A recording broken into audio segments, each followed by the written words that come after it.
क्या आपको मालूम है कि आपके गांव की सरकार भोपाल, जयपुर या रायपुर में नहीं बैठती और ना ही दिल्ली में बैठती है, बल्कि आपके गांव में ही बैठती है आपकी असली सरकार। और आपके गांव की सरकार के पास इतनी ताकत होती है कि अगर वो चाहे तो गांव में एक पत्ता भी उसकी मर्जी के बगैर नहीं हिल सकता। तो फिर आपके जल, जंगल और जमीन पर दखल की बात तो बहुत दूर है। आपको और आपके गांव की सरकार को ये ताकत मिलती है पेसा कानून के जरिए। क्या है पैसा कानून और उसके तहत आपको और आपके समाज को, आपके पूरे गांव को क्या ताकत मिलती है, आज के वीडियो में हम यही जानेंगे। नमस्कार और जोहार स्वीकार कीजिए। मैं हूं पुनीत कपूर और द अनकट स्टोरीज में आपका एक बार फिर स्वागत है। आदिवासी समाज में ज्यादातर लोगों को अपने अधिकारों के बारे में पता नहीं होता, अपनी ताकत के बारे में पता नहीं होता, इसलिए वो अपने अधिकारों का इस्तेमाल नहीं कर पाते। इसलिए आज का वीडियो आप गौर से देखिएगा, क्योंकि जब आप वीडियो पूरा देखेंगे, उसको देखने के बाद आप जान पाएंगे कि आपके और आपके गांव की सरकार के पास वो ताकत है जो आपके राज्य की राजधानी या देश की राजधानी के पास भी नहीं है। और अगर आप नए दर्शक हैं, हमारे चैनल को अभी तक सब्सक्राइब नहीं किया है, तो सबसे पहले हमारे चैनल को सब्सक्राइब जरूर कर लीजिएगा। तो चलिए शुरू से शुरू करते हैं। क्या है पैसा एक्ट, कब बना, क्यों बना, गांव की सरकार कैसे बनती है, आदिवासियों के पास क्या क्या पावर होती है इसके तहत, यही सब हम जानेंगे। सबसे पहले शुरुआत करते हैं एकदम बेसिक से। पैसा, PESA, इसका फुल फॉर्म क्या होता है? Panchayat extension to scheduled areas act, इसका पूरा फुल फॉर्म होता है panchayat extension to scheduled areas. Hindi में अगर कहें तो पंचायत अनुसूचित क्षेत्रों तक विस्तार अधिनियम इसका पूरा नाम होता है। सबसे पहला सवाल कि यह कानून कब बना, आपको जानकर हैरत होगी कि यह कानून आज से 29 साल पहले बना था। साल 1996 में देश की संसद में पैसा विधेयक को पेश किया गया, वो पास हुआ और 26 दिसंबर 1996 को राष्ट्रपति की मंजूरी के बाद यह कानून बन गया। लेकिन बड़ी इसमें विडंबना है कि राज्यों ने इसे बहुत देरी से लागू किया। कुछ राज्य तो 2022 में, तो अभी 3 साल पहले लागू किया है, जबकि 29 साल पहले यह कानून बन चुका था। पहला सवाल ये हो गया। अब दूसरा सवाल, क्यों बनाया गया पैसा कानून? यह कानून इसलिए बनाया गया ताकि देश के अनुसूचित क्षेत्र, यानी वो इलाके जहां आदिवासियों की आबादी ज्यादा है, वहां आदिवासियों को सशक्त बनाया जा सके, आदिवासियों को अधिकार और ताकत दी जाए ताकि वे अपने गांव के फैसले, अपने जल, जंगल और जमीन के फैसले खुद ले सकें। अपने समाज की बेहतरी के लिए, अपने गांव के विकास के लिए वो खुद फैसले लें और उसमें उनकी ही भागीदारी हो और सिर्फ उनकी भागीदारी हो, किसी और का दखल ना हो। साथ ही साथ आदिवासी समाज अपनी परंपराओं को और अपने पारंपरिक अधिकारों की रक्षा कर सके, इसलिए ये पैसा कानून साल 1996 में बनाया गया था। तीसरा सवाल, देश के किन किन राज्यों में लागू होता है? पूरे देश में लागू नहीं होता, यह देश के 10 राज्यों के लिए बना है कानून, जो संविधान की 5वीं अनुसूची में आते हैं। आदिवासियों की ज्यादा आबादी वाले ये 10 राज्य हैं, आप नोट कर लीजिएगा और आपको साथ साथ पूरी जानकारी स्क्रीन पर भी दिखाई देगी। तो अगर आपको सुनने में ऐसा लगे कुछ चूक गए तो आप स्क्रीन पर देखते जाइएगा, तो आपको बेहतर समझ में आएगा। ये कानून जो लागू है मध्य प्रदेश, छत्तीसगढ़, राजस्थान, गुजरात, महाराष्ट्र, झारखंड, ओडिशा, तेलंगाना, आंध्र प्रदेश और हिमाचल प्रदेश, इन राज्यों के लिए कानून बना है। लेकिन ये तमाम राज्यों में लागू नहीं है, ये 8 राज्यों में लागू है और झारखंड और ओडिशा में अभी तक ये कानून लागू नहीं है। ये भी एक बड़ी विडंबना है कि झारखंड, जहां पर हेमंत सोरेन जो कि खुद आदिवासी मुख्यमंत्री हैं, उस राज्य में अभी तक आदिवासियों की सरकार उनके गांव में नहीं बन पाई है, क्योंकि झारखंड और ओडिशा ने अभी तक इस कानून के तहत अपने नियम नहीं बनाए हैं, उन नियमों को अधिसूचित नहीं किया है, यानी जो राज्य का गजट होता है उसमें उसका प्रकाशन नहीं हुआ है, ना ही नियम बने, इसलिए इन 2 राज्यों में लागू नहीं होता है। इसके अलावा पैसा एक्ट के तहत आदिवासियों की सरकार, आप एकदम शुरू से आपको बताते हैं, पैसा एक्ट के तहत जो आदिवासियों के ने आपकी जो सरकार होती है गांव की, उसका नाम होता है ग्राम सभा। ग्राम सभा ही वो सरकार होती है आदिवासियों की जो गांव से जुड़े तमाम छोटे बड़े फैसले लेती है। लेकिन ये ग्राम सभा ग्राम पंचायत नहीं होती। ग्राम पंचायत अलग है, ग्राम सभा अलग है। ग्राम पंचायत सरपंच और पंच चलाते हैं। तो फिर सवाल उठता है कि आपके गांव की सरकार, ग्राम सभा कौन चलाता है? यही चौथा सवाल है कि ग्राम सभा यानी गांव की सरकार की संरचना कैसी होती है, किन लोगों से मिलकर बनती है? ग्राम सभा गांव के तमाम लोगों से मिलकर बनती है। ग्राम सभा में गांव का हर एक वो इंसान शामिल होता है जिसका नाम मतदाता सूची में, वोटर लिस्ट में होता है। यानी किसी गांव में रहने वाला 18 साल से ज्यादा उम्र का हर एक वो शख्स जिसका नाम मतदाता सूची में है गांव की, वो ग्राम सभा का सदस्य होता है। आप भी अपने गांव की जो सरकार है उसके सदस्य हैं, आप याद रखिए, अगर आपको नहीं पता है तो आप भी अपनी गांव के बराबर एक सदस्य हैं, आप भी महत्वपूर्ण फैसलों में अपनी भागीदारी रख सकते हैं। अगर आपको पता नहीं होगा तो अभी तक आप रख नहीं पा रहे होंगे। दूसरा, इसके बाद आगे बढ़ते हैं, ग्राम सभा का एक अध्यक्ष होता है जो आदिवासी समाज से ही हो सकता है, उसके अलावा गैर आदिवासी नहीं हो सकता। अगर गांव में कुछ गैर आदिवासी लोगों की आबादी भी है तो ग्राम सभा के सदस्य तो होंगे लेकिन अध्यक्ष नहीं बन सकते। दूसरा, एक और क्लॉज है इसमें कि कोई भी ग्राम पंचायत का सरपंच, उप सरपंच या कोई भी पंच इसका अध्यक्ष नहीं हो सकता। इसलिए मैंने शुरू में कहा था कि ग्राम सभा, ग्राम पंचायत अलग अलग होती है। ग्राम सभा का अध्यक्ष सर्वसम्मति से चुना जाता है, सर्वसम्मति ना हो तो बहुमत के आधार पर बहुमत देख लिया जाएगा, ज्यादा लोग किसके फेवर में है। यानी गांव के तमाम लोग मिलकर, आप भी मिलकर अपने गांव की सरकार के अध्यक्ष चुनेंगे। गांव के ग्राम सभा का जो अध्यक्ष, उसका कार्यकाल 1 साल होता है। अलग अलग राज्यों में नियमों में कुछ थोड़ा बदलाव है, कहीं कहीं सिर्फ एक बैठक के लिए अध्यक्ष चुना जाता है, अगली बैठक के लिए फिर नया अध्यक्ष बनेगा। ग्राम पंचायत वाले सचिव जी, एक चीज कॉमन है, जो ग्राम पंचायत वाले सचिव जी हैं वही ग्राम सभा के पदेन सचिव होते हैं। ग्राम सभा की बैठक में जो तमाम फैसले लिए जाते हैं, जो भी कार्रवाई होती है, उनका पूरी लिखा पढ़ी, उनको संधारित करने का काम सचिव ही करते हैं, सारा लेखा जोखा उनके पास ही रहता है। अब गांव की सरकार की बैठक कब होती है? जैसे कैबिनेट की बैठक हर हफ्ते होती है, तो गांव की सरकार की बैठक नियमित रूप से होती है और हर 3 महीने के अंतराल में होना एकदम जरूरी है कि बैठक होगी। लेकिन अगर 3 महीने से पहले भी गांव के लोग अगर चाहें कि किसी मुद्दे पर जरूरी फैसला लेना है, तो वो चाहें तो उसके लिए भी बैठक बुला सकते हैं। पहले 3 महीने से पहले भी बुला सकते हैं, बार बार बुला सकते हैं, जितनी बार चाहे उतनी बार बुला सकते हैं। लेकिन ऐसा करने के लिए जरूरी है कि आपके गांव की जो अब जो कुल मतदाता है, जो आपके गांव के जितने तमाम लोग जिनका नाम वोटर लिस्ट में जो ग्राम सभा के सदस्य हैं, उनका 10% लोग, यानी अगर आपके गांव में मान के चलिए 1,000 वोटर हैं, तो कम से कम 100 लोग इसकी सूचना ग्राम सभा के अध्यक्ष को देंगे कि ग्राम सभा की बैठक बुलाई जाए। और वो इसके बाद अनिवार्य होगा, बहुत जरूरी होगा कि ग्राम सभा के अध्यक्ष इस सूचना देने के 7 दिनों के अंदर ग्राम सभा की बैठक बुलाएं। और इमरजेंसी हो, कोई बहुत आपात स्थिति हो, तो 3 दिन के नोटिस पर भी ग्राम सभा की बैठक बुलाई जा सकती है। यानी आपकी सरकार, आपकी कैबिनेट की बैठक 3 दिन में बुलाई जा सकती है। इसके बाद क्या होता है? दिन, तारीख और वक्त तय होने के बाद इसकी सूचना का कागज गांव में एक ऐसी जगह पर चिपकाया जाता है ताकि गांव के तमाम लोग उसे पढ़ सकें और बाकायदा उस ग्राम सभा की बैठक लेने के लिए पहुंचे। बाकायदा मुनादी भी कराई जाती है ताकि ज्यादा से ज्यादा लोग पहुंचे।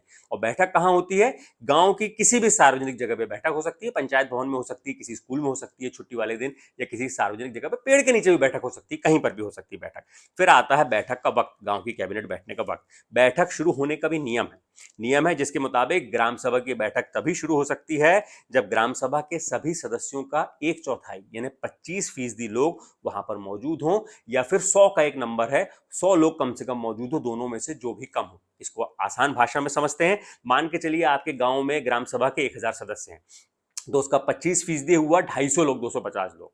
तो बैठक तभी शुरू होगी जब उस बैठक में 250 या फिर 100, दोनों में कम क्या हुआ? 100। अगर 250 नहीं भी हैं और 100 लोग भी अगर मौजूद है तो ग्राम सभा की बैठक शुरू हो जाएगी। और उसमें भी 1/3 बैठक होना जरूरी है। अगर 100 लोग सदस्य पहुंच गए कैबिनेट में तो कम से कम 33 महिलाएं होना जरूरी है। महिलाओं की सहमति के बगैर ग्राम सभा कुछ नहीं कर पाएगी। ये भी नियम बनाया हुआ है, आदिवासी महिलाओं की पूरी साझेदारी और हिस्सेदारी होगी। अब इसके बाद आती है फैसले की बात। जो भी ग्राम सभा को ताकत दी है, हम आपको थोड़ी देर में सारे ताकत बताएंगे, क्या आपको अधिकार है, क्या ताकत है, इसलिए आप वीडियो में बने रहिएगा। सब्सक्राइब नहीं किया तो सब्सक्राइब जरूर कर लीजिएगा।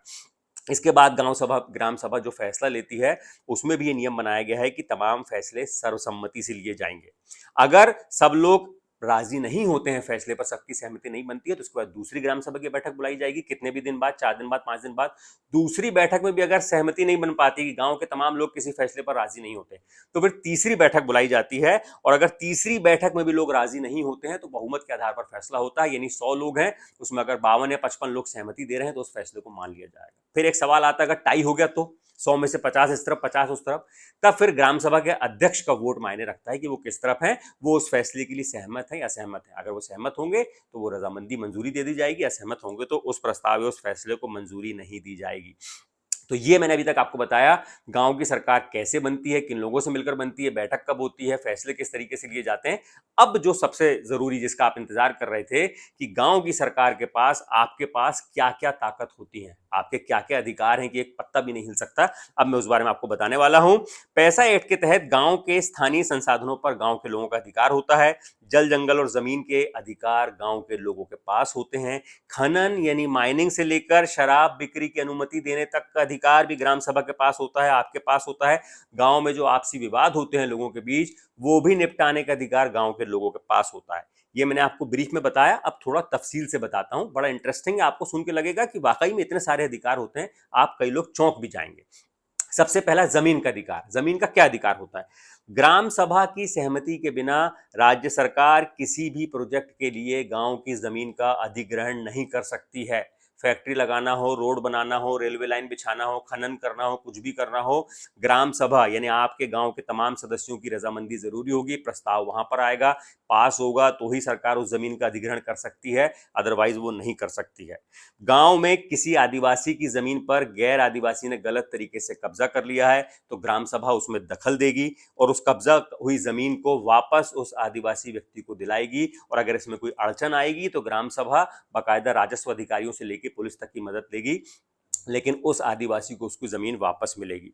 ग्राम सभा की सहमति के बाद ही सरकारी या सामुदायिक जमीन का डायवर्जन होगा, लैंड यूज चेंज हो सकता है। अगर वो खेती के लिए इस्तेमाल हो रही है, उसको अगर गैर कृषि के लिए इस्तेमाल करना है, कोई वहां पर फैक्ट्री लगाना है, कोई योजना चलानी है, तो उसका लैंड यूज भी तभी चेंज होगा जब ग्राम सभा की सहमति होगी। बिना ग्राम सभा की मंजूरी के सरकार डायरेक्ट कुछ नहीं कर सकती। जमीन की खरीद बिक्री, यहां तक खेती का ठेका होगा, उसके बारे में भी ग्राम सभा को सूचना देना जरूरी है। आदिवासी की जमीन गैर आदिवासी को अवैधानिक रूप से न बेची जाए, इसमें भी ग्राम सभा का दखल है। कोई ऐसे ही बहलाकर, फुसलाकर, फायदा उठाकर, डराकर, धमकाकर जमीन नहीं खरीद सकता। अगर खरीदता है तो ग्राम सभा उसमें दखल देगी, रजिस्ट्री कैंसिल भी हो जाएगी। गांव की जमीन और वन क्षेत्र का नक्शा, खसरा और B1 ग्राम सभा के पास उपलब्ध होता है। अगर आपको चाहिए जमीन का नक्शा, खसरा, तो आपकी ग्राम सभा के अध्यक्ष के पास वो होगा। साल की शुरुआत में राजस्व और वन विभाग के जो अधिकारी है बाकायदा वो उनको बीट गार्ड नक्शा उपलब्ध कराते हैं साल में एक बार। आपको तहसील जाने की जरूरत नहीं है। और अगर भूमि के अभिलेखों में, कागजात में कोई त्रुटि या गलती हो गई है तो उसके सुधार के लिए भी ग्राम सभा ही पटवारी या बीट गार्ड को बोलेगी और 15 दिनों के अंदर वो त्रुटि सुधार किया जाएगा। इसके साथ और क्या अधिकार है? गांव की जमीन पर लगता है बाजार, पशु मेला, उसका ठेका देने का अधिकार भी ग्राम सभा के पास होता है। अब इसके बाद नंबर 2 पर आते हैं, माइनिंग यानी खनन। वहां पे किसी भी तरीके का गिट्टी का खनन हो रहा है, रेत का खनन हो रहा है नदी के पास से, या फिर शराब की बिक्री, इसको रोक का अधिकार है। ग्राम सभा की अनुशंसा के बिना कोई भी खनिज का सर्वे नहीं हो सकता, किसी को पट्टा नहीं दिया जा सकता, जमीन की नीलामी नहीं हो सकती। सबसे पहले मंजूरी जरूरी ग्राम सभा की। और बार बार बोल रहा हूं, ग्राम सभा मतलब आप, क्योंकि ग्राम सभा का सदस्य हर एक गांव का 18 साल से जो ज्यादा उम्र का होता है वो इंसान होता है, जिसका नाम वोटर लिस्ट में होता है। तो आपकी मंजूरी के बिना खनिज के लिए जमीन नहीं दी जा सकती।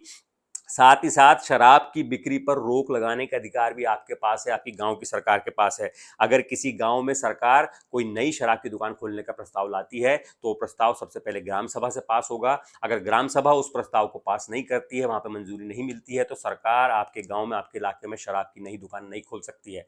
साथ ही साथ अगर पहले से आपके गांव में कोई शराब की दुकान मौजूद है और आप चाहते हैं कि वो ठीक जगह नहीं है, धार्मिक स्थान के पास में, स्कूल के पास में, बच्चों के पास में, आप उसका स्थान परिवर्तन करना चाहते हैं, तो आप एक प्रस्ताव पास करके सरकार को देंगे, सरकार उस पर कार्रवाई करेगी, वो शराब की दुकान शिफ्ट भी कर दी जाएगी। जो इलाका आप बताएंगे गांव का बाहरी इलाका, वहां पर शिफ्ट कर दी जाएगी।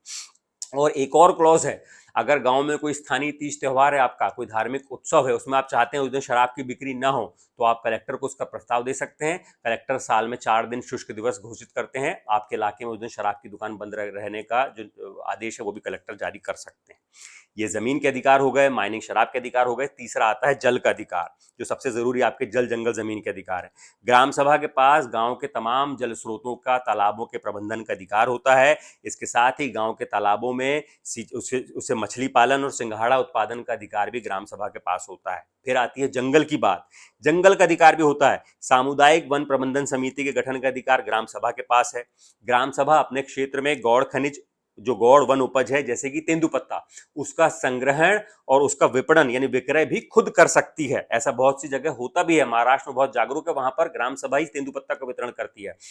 हमने गढ़चिरौली की एक स्टोरी की थी, वहां पर जो स्कूल चलाया जाता है उसके खर्चे के लिए तेंदुपत्ता के विक्रय से जो राशि निकलती है उसका एक तय हिस्सा उन लोग, उस आदिवासी जो गोंडी भाषा का स्कूल है उसके लिए अलग भी रखते हैं। तो बहुत, जहां जागरूक लोग हैं वहां उसका इस्तेमाल भी हो रहा है। पांचवा, गांव के लोगों के आपसी विवादों का निपटारा करने का अधिकार ग्राम सभा के पास होता है। ग्राम सभा बाकायदा एक शांति और विवाद निवारण की समिति बनाती है, उसके बारे में पुलिस को सूचना दी जाती है, जो आदिवासियों के विवादों को पारंपरिक तरीकों से निपटाती है। जो पारंपरिक पुराने बरसों से, सैकड़ों सालों से चले आ रहे जो तरीके हैं पंचायत में बैठ के जो फैसला करना, उस तरीके से निपटाती है। ये तो सिर्फ अभी हमने आपको 5 अधिकार बताए हैं। इसके अलावा एक लंबी फेहरिस्त है उन अधिकारों की, आपकी ताकत की, जो आदिवासियों को इस कानून के जरिए मिले हैं। अगर पूरे अधिकार बताऊंगा तो 1 डेढ़ 2 घंटे लग जाएगा। आप सोचिए इतने अधिकार आपको ग्राम सभा के थ्रू मिले। साहूकारी के नियमन का अधिकार मिला है। कुछ राज्यों में जैसे छत्तीसगढ़, वहां तो साहूकारी पर प्रतिबंध है कि अनुसूचित क्षेत्रों में जहां ग्राम सभा, वहां पर साहूकार हो ही नहीं सकते, क्योंकि सबसे ज्यादा शोषण पुराने समय में यही लोग करते आ रहे हैं। गांव में सरकारी योजनाओं की समीक्षा का अधिकार ग्राम सभा के पास है। आंगनवाड़ी से लेकर, स्कूल से लेकर, सरकारी दफ्तर, अस्पताल, जहां पर इलाज सही हो रहा है नहीं हो रहा, उसका निरीक्षण का, उसका अंकेक्षण का, यानी उसके ऑडिट का अधिकार भी ग्राम सभा के पास है। अलग अलग राज्यों के हिसाब से ये जो पैसा एक्ट के जो नियम है उसमें थोड़ा बहुत फेरबदल हो सकता है, किसी राज्य में कहीं कुछ अधिकार ज्यादा दिया हो, कुछ कम दिया हो। इसलिए हम आपकी जानकारी के लिए कमेंट बॉक्स में और डिस्क्रिप्शन में उसका एक लिंक शेयर कर देंगे, ताकि आप अपने राज्य, अगर आप राजस्थान में, गुजरात में, महाराष्ट्र में, मध्य प्रदेश में, छत्तीसगढ़ में, जहां भी आप रहते हैं, आप उस लिंक को क्लिक करके बाकायदा हिंदी में पूरे नियम कायदे लिखे हुए हैं, क्या क्या अधिकार हैं, आप तफसील से उस बारे में पढ़ सकते हैं। ये जो वीडियो है, इसको महज एक जानकारी का पुलिंदा मत समझिएगा, ये वीडियो है आपके अधिकारों की किताब। इसलिए अपने जानने वालों को, अपने दोस्तों को, अपने परिवार के लोगों को जरूर शेयर कीजिएगा, ताकि वो जान पाएं कि उनके पास इतनी ताकत है जो आपके राज्य की राजधानी में या फिर देश की राजधानी की सरकार के पास भी नहीं है। इसलिए जागरूक बनिए, अपने अधिकारों का इस्तेमाल करिए और इस बात को जानिए कि आदिवासियों के पास क्या क्या पावर है, और गांव में रहने वाले आदिवासी सबसे ज्यादा पावरफुल होते हैं जब उन्हें अपने अधिकारों के बारे में पता चल जाए। अगर पता ना हो तो कोई ताकत नहीं है। ये वीडियो अगर आपको अच्छा लगा तो लाइक कीजिएगा, कमेंट कीजिएगा, और आखिरी एक बार फिर गुजारिश, हमारे चैनल को सब्सक्राइब जरूर कीजिएगा। शुक्रिया।